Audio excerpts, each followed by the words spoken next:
উমা, তুমি কাকে বকছো? মিমি কেন? মিমি তোমাকে কি করেছে? বো তোমাকে বকেছে? তাই তুমি মিমিকে বকছো? মা, মা, এইদিকে এসো, এখানে এসো, দেখি এসো। কি বলেছে মিমি তোমাকে? বাবা বকে দেবো? না না, মিমিকে বকে না। তোমার মিমি হয় না?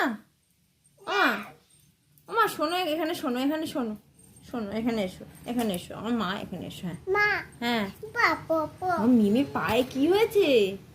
বাবা পায়ে কি হয়েছে? বে বাবা পায়ে ব্যথা লেগেছে মিমির? তাহলে তুমি মিমিকে বকছো কেন? দাই দাই দাই মিমিকে একটু হাম দিয়ে দাও। মিমিকে একটু হাম হাম করে দাও। দেখো মিমির পায়ে লেগেছে, দেখেছো? হ্যাঁ হ্যাঁ, মিমিকে হাম করে দাও। যাও, ওঠো ওঠো ওঠো ওঠো। দা আচ্ছা, সবাইকে একটু বাই করে দাও তো। বাই